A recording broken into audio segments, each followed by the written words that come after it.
I quote, "At the heart of this mess is Lucasfilm president Kathleen Kennedy." Finally, someone is writing sense. This is Fortune magazine. This feature landed today. Yeah, the 5th. Yep, the 5th of June. And it's everything we've been saying, but it just seems like someone, how this has kind of crept out, I don't know. But let's talk about it after the scroll.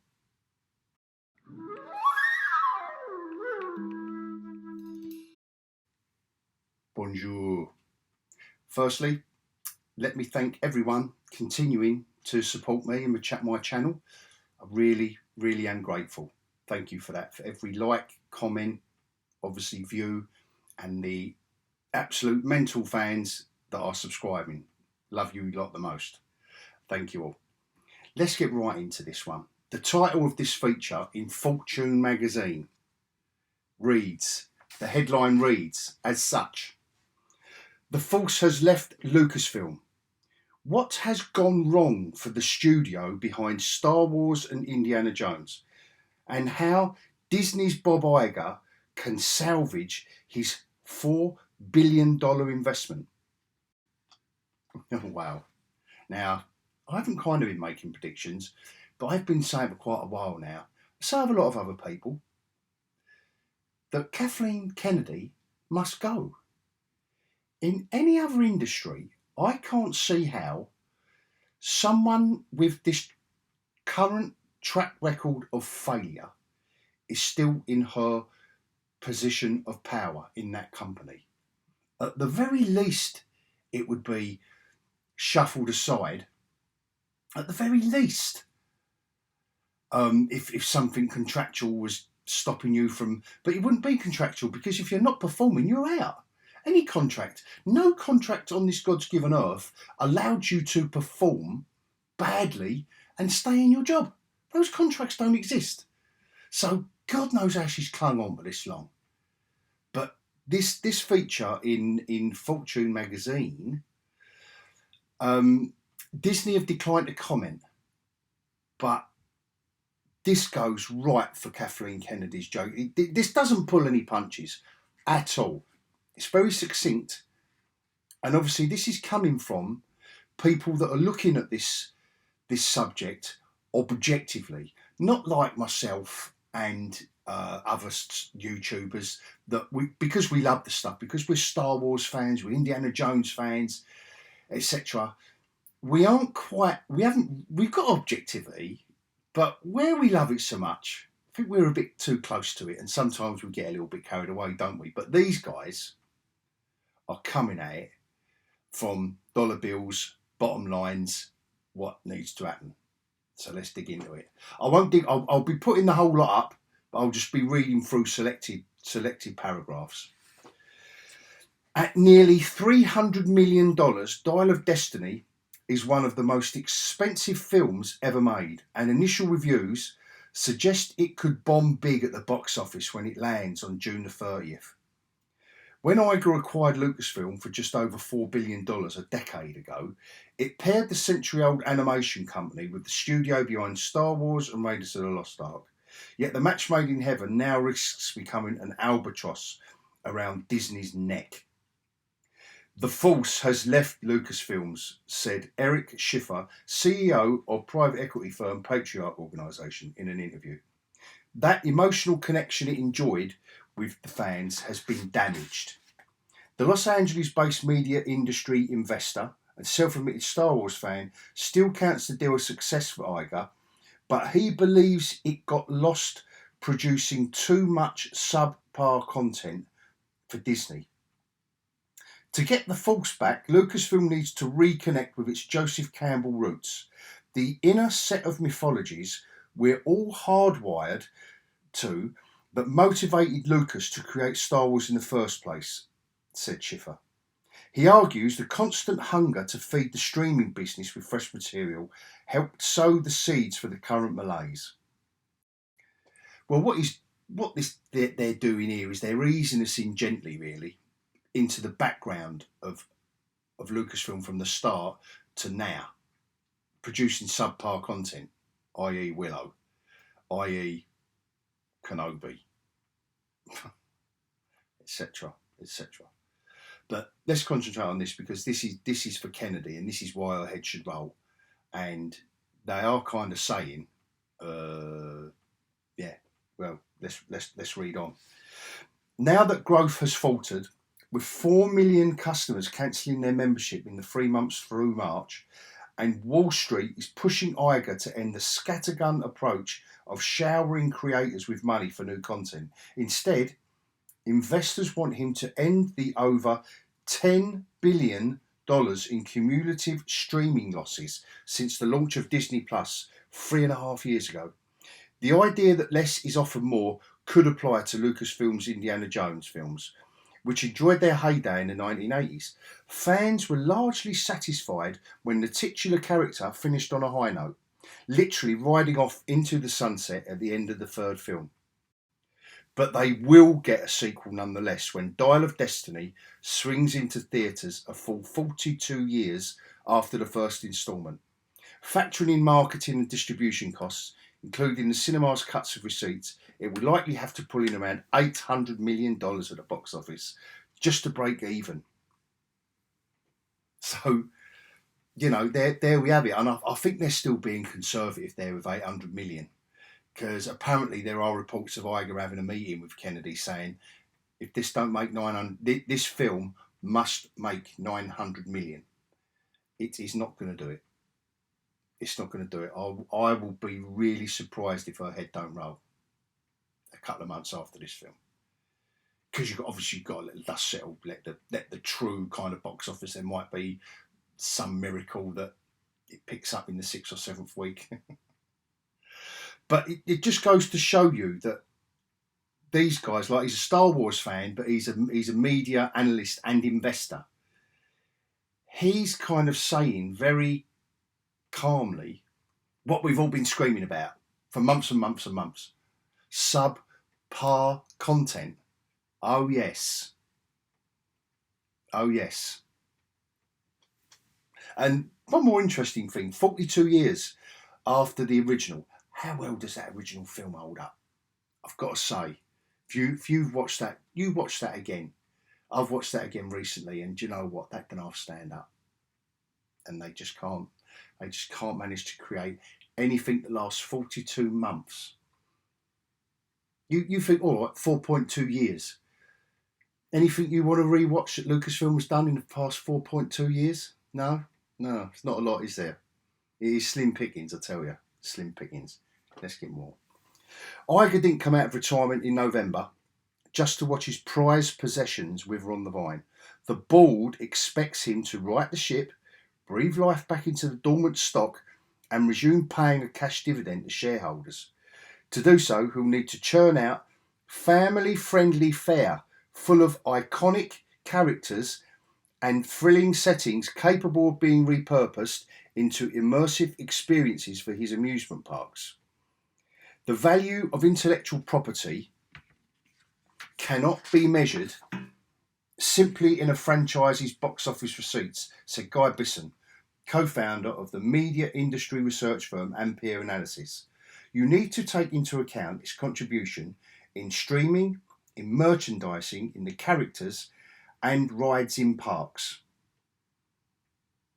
Another analyst, saying again what I and a lot of others have been saying.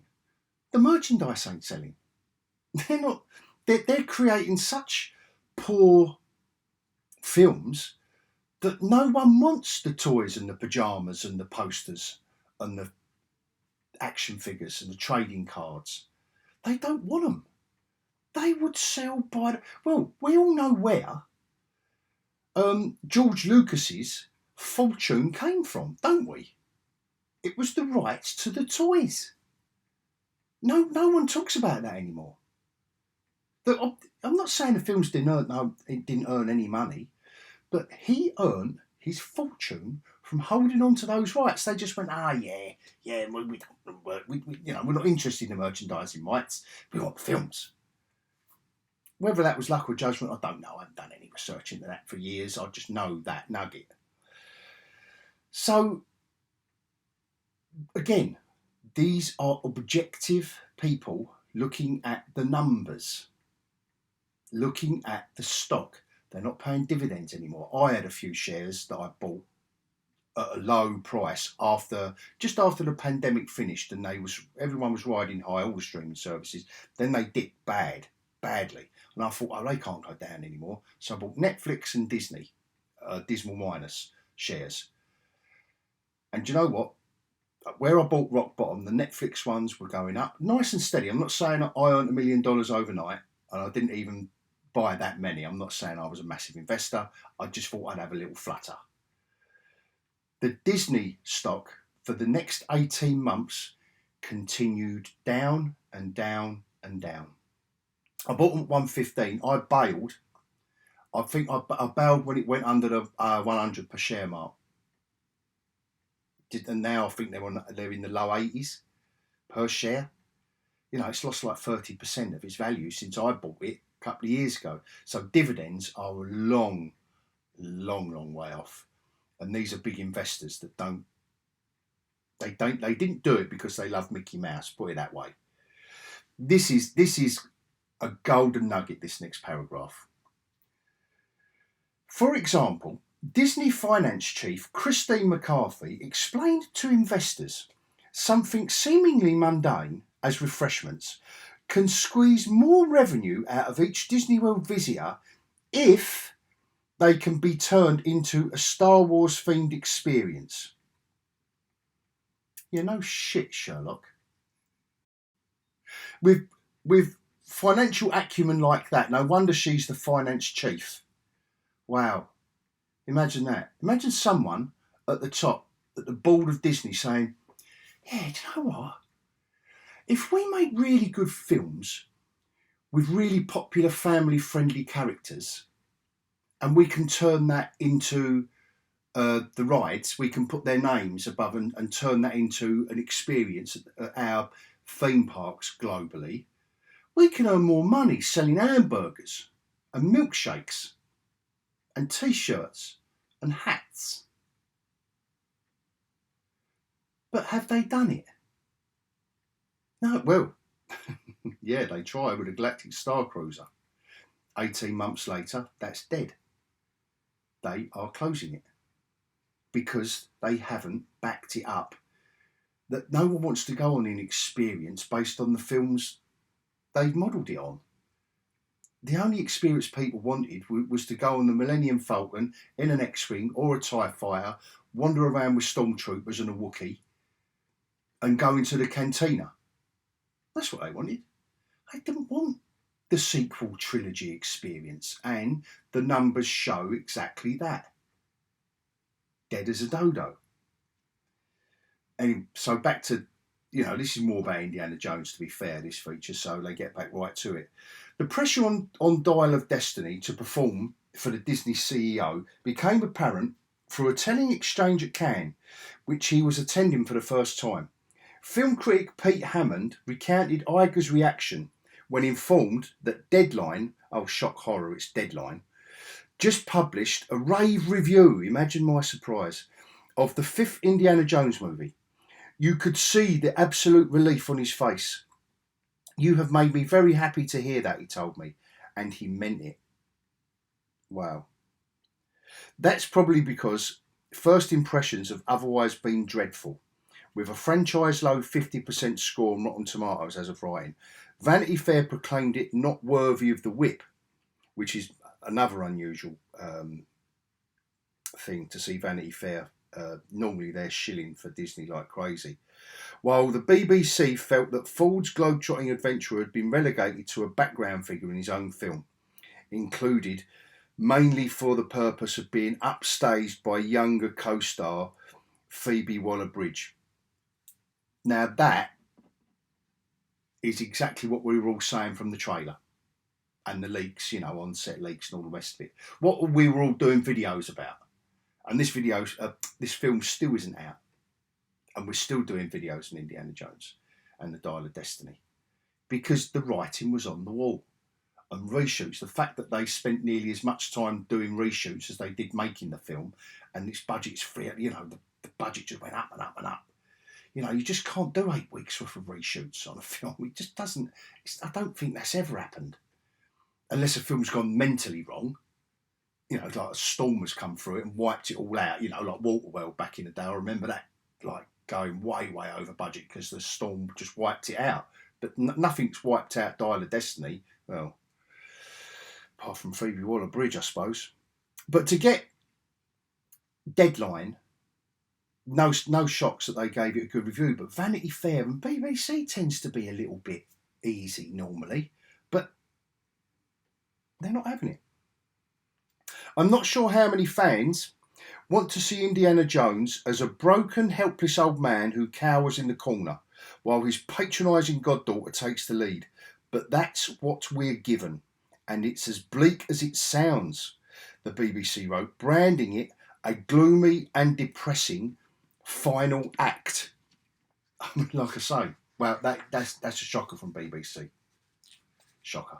I mean, they're not really pulling any punches. A bit like this Fortune article not pulling any punches. It's about time we got someone to just tell it how it is, to be fair. Like in what I would say call the real world.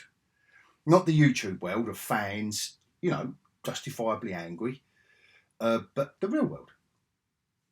With Disney needing to shell out $9 billion at least to buy Comcast out of Hulu as early as next year, the last thing Iger needs is bad word of mouth building over the next 4 weeks to asphyxiate any hopes of blockbuster success.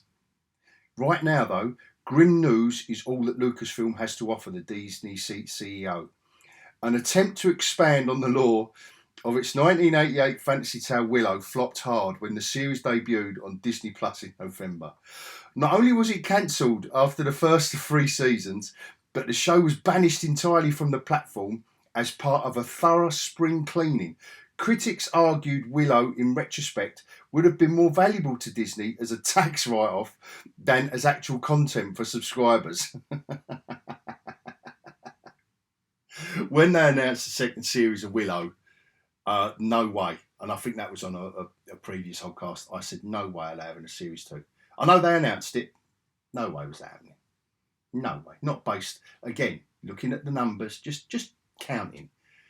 Don't have to be, it's not subjective. It's not me going, oh, I hate Willow fursuit, which I did. Well, I kind of loved it in a really weird, fetishistic way. And at the heart of this mess is Lucasfilm president Kathleen Kennedy. Even being George Lucas's hand-picked successor has not shielded her from hefty criticism. A number of fans begrudge her, along with Last Jedi writer-director Rian Johnson, for deconstructing Luke Skywalker in the 3rd trilogy. Actor Mark Hamill distanced himself from the creative choices Johnson and Kennedy took with his iconic character in a rare industry rebuke. So, there we go. That's when they kind of stick the knife in. And obviously they do say in this feature no one at Disney is, and I don't, that's kind of telling for me that no one has provided any comment. Like no one's tried to spin this at all from Disney. I think the silence is deafening on this from Disney, because you would at least, you're not ever going to stop the publication, I suppose. There's nothing here that's inflammatory, you know, or libelous, etc. You know, they're kind of doing a very good job of reporting everything in a very concise way and keeping the subjective stuff out of it. But a corporation like Disney must have a department that just spins stuff out to counter stuff like this, to balance it. Because this is, you know, this is bordering, in a way, this is bordering on a hatchet job, to be fair. You know, it's perhaps no wonder that the company's $5,000 per package Star Wars themed hotel, the Galactic Star Cruiser, is shutting down. There we go, that's like I mentioned. The tactical mistake of placing it in the timeline of the Disney sequel trilogy doomed it to a lifespan of just 18 months. Could Kennedy go? Well, yeah, you know, I think she's got to. Following the disappointment of 2019's The Rise of Skywalker, no further theatrical films got off the ground despite past proclamations. And again, I said, when they announced at Star Wars Celebration, I think it may have been in that video that I did with Taters, and I said, I don't believe that none of these Star Wars announcements are going to get made. Anyone who's barking up that tree at the moment, thinking Filoni's new film, oh no, now it's going to be a trilogy, and oh, Taika Waititi is doing his fit. Do you know what? This, like they said in this feature, this ship needs to come out of the choppy waters first, if we're going to go with this analogy, and it needs steering straight. Before they start plotting a course, you need to have a steady ship. And the Star Wars ship especially is not, well, is hardly afloat at this point. Numerous Hollywood creatives like Lost Damon Lindelof, Wonder Woman director Patty Jenkins and Thor Ragnarok's Taika Waititi were all reportedly attached to new Star Wars projects, to no avail, like I said. As a result, the Star Wars universe has only lived on in Disney's streaming platform with mixed critical success. Like I say, they're being polite here. Mixed critical success. You could say that. What you could also say is really bad streaming viewing figures. Really bad. Because of the drop-off in interest, Iger and his studio boss, Alan Bergman, are now in a difficult position. The Disney CEO has not spared high-ranking figures like Marvel's Ike Perlmutter or Victoria Alonso from the axe, and he has demanded results from his teams in exchange for greater creative control. Now, I don't know whether that's a good idea or not, actually handing more creative control to the people that have been, you know, there's only so much you can blame everyone at the top for, and they've got to take the blame. But I don't know if that in and of itself, but anyway, we'll see that unfold. Older Star Wars fans want to see Kennedy go in favour of someone like Jon Favreau, the Iron Man director and creator of The Mandalorian. Allegedly, negotiations over whether to renew her contract due to expire are slated for this August.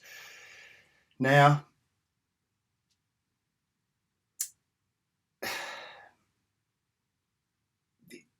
it's like, there we have it. There we have it. I don't need to say anymore because it's been recognised. It's not just us anymore, is it?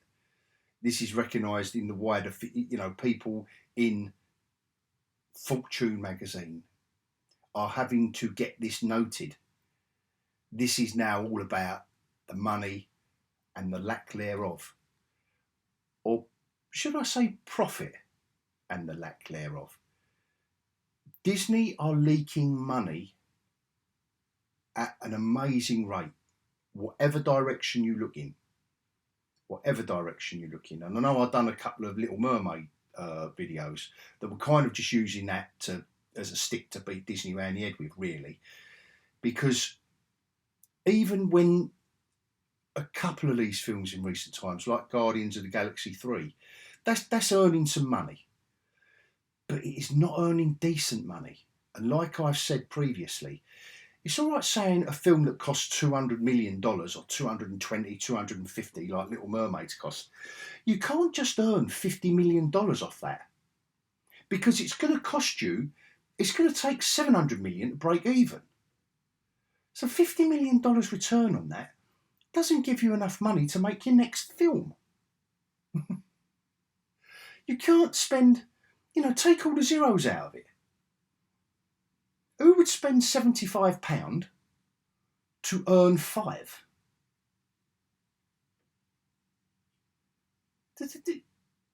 It's no good. That rate of return is no good. It needs to be gangbusters money. It needs to be big money. But anyway, I'm going to leave it there. Please let me know. Please let me know what you think about this. I think Kathleen Kennedy has to go. I don't think she'll last till Christmas. I don't see any reason why she should, because I don't think any of those Star Wars projects are going to be coming to fruition. The TV, well, I think there's a couple of TV bits bubbling under, but I don't think Ahsoka is the next one out, which I think is going to be a big hit, but I don't think it's going to be enough. Well, they've lost 4 million subscribers already. How many going on the Mando 3 figures that was even lower than Boba Fett? Viewing figures for Mando Series 3 were lower than Book of Boba Fett. Absolutely shocking. Shameful, really. And it is a shame, because I think all those fans are already gone, and they're not bothered about coming back to Dismal Minus.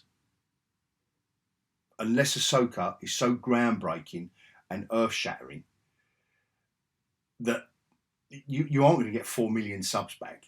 4 million people aren't going to just suddenly, oh my God, I've got to see Ahsoka. No way. No way. The trajectory is too angled downwards at this point. Ahsoka at best can level out the graph of downward. But on that note, I will stop waffling, because that's been quite a lengthy, something different. Let me know if you don't like it. Please let me know if you do. Like I say, please liking and commenting. Love you all for that, and you mental guys and girls that are subscribing. And until next time, adios.